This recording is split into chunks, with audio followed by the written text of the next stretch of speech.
রাখতে চাই, বান টান কোনো কিছু করতে চাই না। তো সেই বুঝেই আমি এখানে কিন্তু একটা হেয়ার স্টাইল ওকে করে দিয়েছি। সামনের থেকে দেখতে কিন্তু ওকে ভীষণ মিষ্টি, ভীষণ সুন্দর লাগছিল। তো এক এক করে আমি এখানে জুয়েলারিগুলো ওকে পরিয়ে দিলাম। তো তোমরা যারা নিজেদের স্পেশাল ডেতে আমার কাছে সাজতে চাইছো, এই ধরনের লুক পেতে চাইছো, অবশ্যই স্ক্রিনে দেখো নাম্বার যাচ্ছে 9387070573 নাম্বারে তোমরা হোয়াটসঅ্যাপ করে নিজেদের স্পেশাল ডের জন্য বুকিং কিন্তু করে নিতে পারো। এবং যারা ক্লাস রিলেটেড ডিটেলস চাইছিলে তারাও কিন্তু সেম নাম্বারে যোগাযোগ করে নিয়ে ডিটেলস নিয়ে নিতে পারো।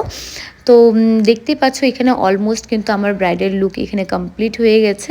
তো তোমরা জানিও যে আমার এই আশীর্বাদ ব্রাইডকে কেমন লাগছে আজকে দেখতে। ভালো লাগলে অবশ্যই লাইক কমেন্ট শেয়ার করে দিও। কেউ যদি আমার ফেসবুক থেকে দেখে থাকো তাহলে অবশ্যই পেজটাকে ফলো করে দিও। ইউটিউব থেকে দেখে থাকলে চ্যানেলটাকে সাবস্ক্রাইব করে দিও। দেখা হচ্ছে নেক্সট একটা সুন্দর ভিডিওতে। তত